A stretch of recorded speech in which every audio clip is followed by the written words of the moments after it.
last theater we looked at was this theater here, which was the American/Tempo Theater. And we never got to the next one because of the fact we were looking at some fires on this side of the street. We got a little sidetracked. So hop in my Google Mobile and we'll go down here to Grand River. And we're going to go to the Riviera Theater, which was on the corner here of Michigan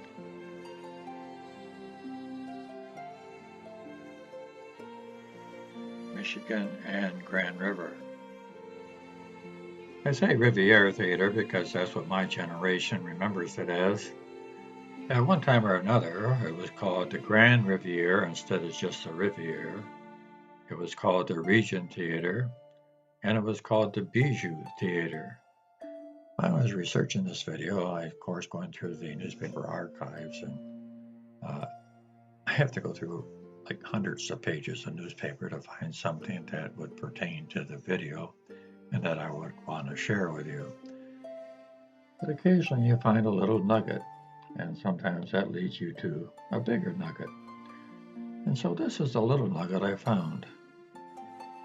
And that's the Truesdale Marble and Granite Company, which made tombstones.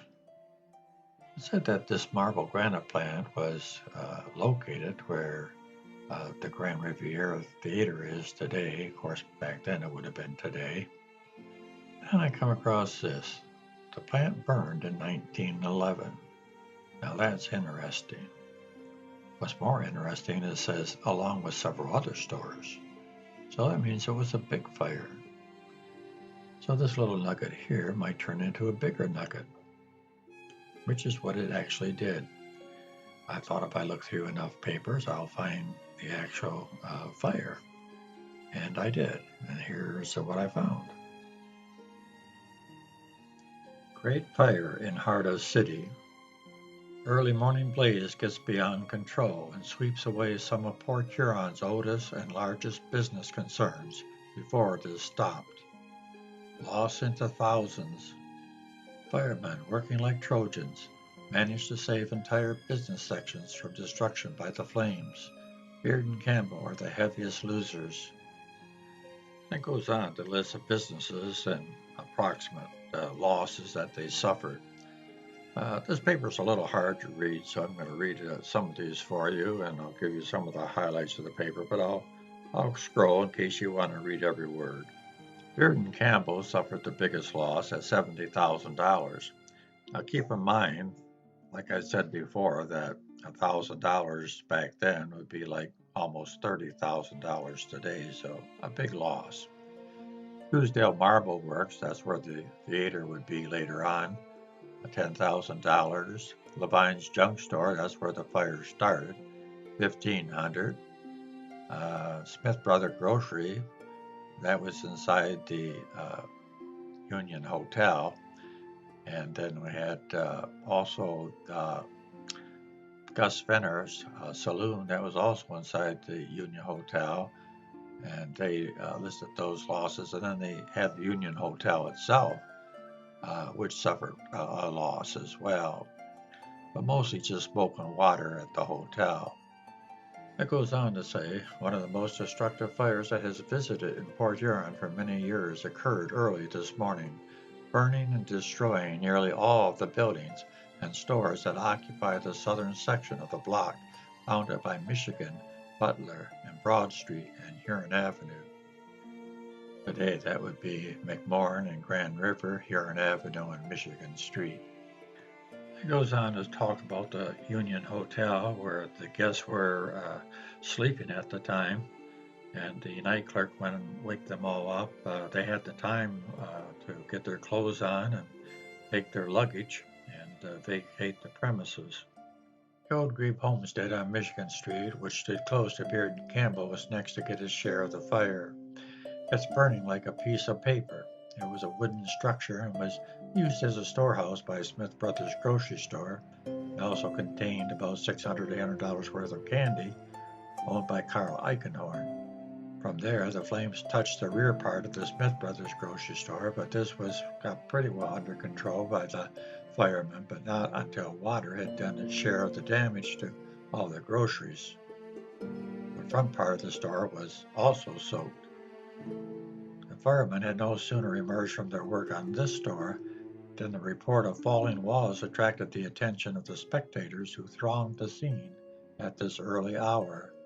The brick front walls of the Beard and Campbell building were the first to topple over, but luckily there was no fireman below them at the time. In the mix-up, several lengths of the hose was caught and burned, which set the work back again. And it goes on to say that there was a restaurant destroyed and there was a saloon destroyed. It was a pretty devastating fire. They actually put out 2 editions in the paper the day of the fire. You can see this is the last edition here, and it's pretty much the same as what was in the first one. Although there's this little blurb that talks about the fire engine being missed. And another part of the paper I read it was because of budget cuts. Here's a picture of what was left of the marble and granite company that made the tombstones. Not much at all. This is a location where the Bijou Theater would be built. They rebuilt, but not there. They moved up to be near the Lakeside Cemetery, where I imagine most of their clientele was. I thought it might be easier to understand this fire if I put it in today's terms, so I got this satellite view of that particular block. And right over here, this is where the theater was. Well, actually, this is where the marble and granite company was before the theater. And then right next to it, this is where the junkyard was, where they thought the fire had started in the rear of the building. And both these buildings were wood, so they went up pretty fast. And the only thing I can figure out, the wind must have been blowing to the north, because the building that was on this corner was saved. This is the Bricker drugstore that was there. And then over here, where Ben's is today, this was the Beard and Campbell store. Not this particular building. The building that burned was before this one. And then the house that burned was right behind this building here. And then between Firestone and Ben's was the Union Hotel. And this is where Smith Grocery Store was, and also the saloon was. As we zoom in here on the south end of the building, you can see the signage if you look real close. It says Smith Brothers, and it was a grocery store. You can see the employees standing out front in their white aprons. And I just happen to have a photograph of the inside of the Smith Brother grocery store. There it is. You can see it wasn't a very large grocery store, but it was a long, narrow one. Well, I hope this helped you to understand exactly what took place during this fire. June 28, 1911 was the date of the fire. Almost a year later, on June 20th, 1912, the new Bijou Theater opened. And it states that it was absolutely fireproof. It was also cool and convenient, even though they didn't have air conditioning back then. And here's a photograph of the new Bijou Theater. Pretty classy looking place. You can see the signage at the top and the signage out front, matinee, 10 cents, 2:30. Then along the border of the canopy, you can see where it says Bijou Theater, but it also says vaudeville. And during that period of time, they were still doing live acts at theaters, and basically called vaudeville. It wasn't until a little later that they started doing the picture shows. And here's an advertisement for the Bijou Theater, advertising the plays that they're going to feature, famous plays and players, and it goes on to tell about it. But later, when the talkies came out, they advertised those too, of course. Here's a cute ad. The Blue Mouse, 10 cents. I wonder what that was about. I know it was 7 reels, and the more reels you had, the more you were getting for your money.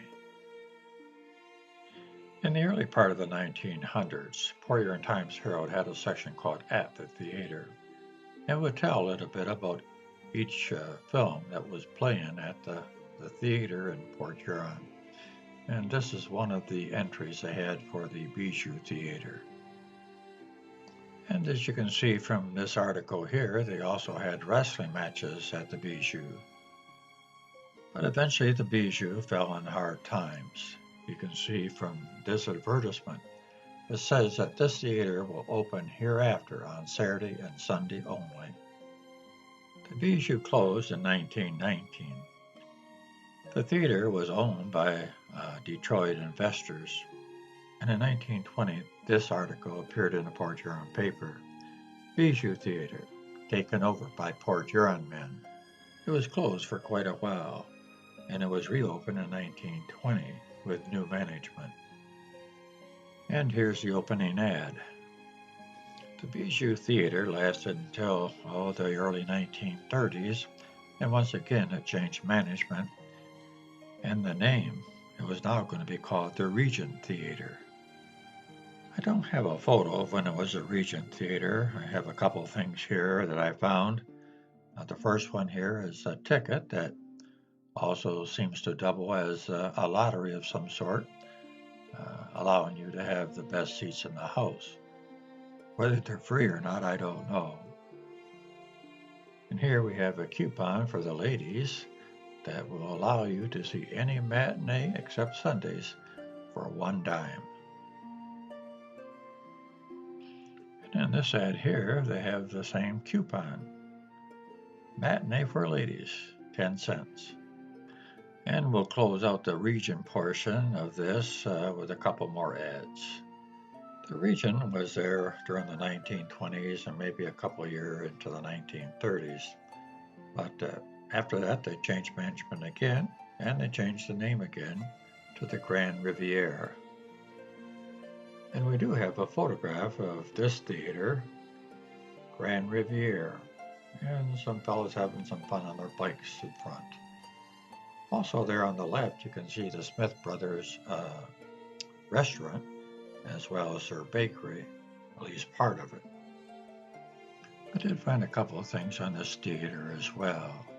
This here is an article about a strike of truckers that was delivering films to the theaters. And most of the Port Huron theaters had decided that they were going to be open anyway, and the Ritz and the Grand Riviera hadn't quite decided at the time of this printing. The Grand Riviera and the Pine Grove Theater were under the same ownership, and so when they placed their ads, they saved money by putting both their names in the same ad. The Grand Riviera probably made it into the 1940s. I know it was all through the 1930s. But then ownership changed again, and they dropped the name Grand from Grand Riviera and just called it the Riviera Theater. And we do have some photographs of that theater. And look at all those kids. I think this might be an Uncle Mac program. He was a minister to kids. But these black and white photographs don't do the theater justice. But this video clip does. I took this screenshot from a video from 1942, and if you want to see the clip, you can go back to video number 19. I showed the clip there. But what a beautiful shade of blue, and then yellow. Who would have thought the yellow and blue would go together, but it just made that theater stand out. Kids seem to like this theater, and we also like the Ritz Theater for some reason. But here you can see a picture of a bunch of kids out in front of the Riviera Theater. And the caption says this: "Children attend Centennial Roundup." Some of the more than 150 young boys and girls who attended the first of 6 roundups staged this morning at the Riviera Theater is shown above.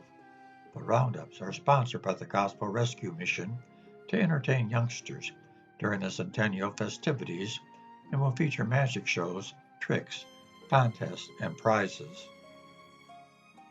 Here's a photograph someone took of the inside of the theater. All these kids are watching the movie Tarantula, a scary movie. As we zoom in here, you can see the ad for the Riviera Theater. But that's not what I wanted to show you. What I wanted to show you is right over here, Smith and Ansbach popcorn stand. This is the popcorn stand that was near the Riviera Theater. I told you in video 19 when I covered the Riviera Theater that we used to go to the popcorn stand that was just a couple doors down from the theater. They had wonderful popcorn. It could beat theater popcorn by far. And we weren't the only ones. There was a line up at the popcorn stand, and everybody carried their little brown bag of popcorn into the theater, even though they had a concession stand in there. But what I didn't know is that popcorn stand used to be a cart. And what they did, they took the cart, I guess some would call it a wagon, a popcorn wagon, and they built it right into the store. But before they did that, they used to pull it around Port Huron with the old Model T Ford, and they had wheels on the wagon, and they would usually park it on the corner of Huron and Grand River, and they would sell their popcorn out of there. The popcorn machine was steam when it was running back then, and when they put it into the store, they switched it over to electric. When they renovated the popcorn stand, they took the old wagon out of the store, put it on this truck, and hauled it away for scrap. The caption says this: "End of an era came Monday when this popcorn wagon, once a familiar sight in Port Huron's business district, was hauled away for scrap. Giving the old heave-ho to what is left of the wagon are left to right Mrs. Leonard Anspaugh, Yale, her son Dale Anspaugh, and Clarence P. Smith.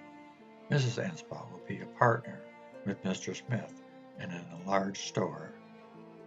Here's a screenshot I took from that film that we talked about earlier from 1942, and it shows the signage out front, or at least part of the signage for the popcorn stand. I wish we could have got a better picture of it, but at least I have this. Riviera Theater closed down in the 1950s, and then according to this article, it was revived in 1958, but by 1959, the Riviera Theater was gone for good. Yes, other things went in it, and we'll look at some of those things in our next video, and then we'll move on to the next theater.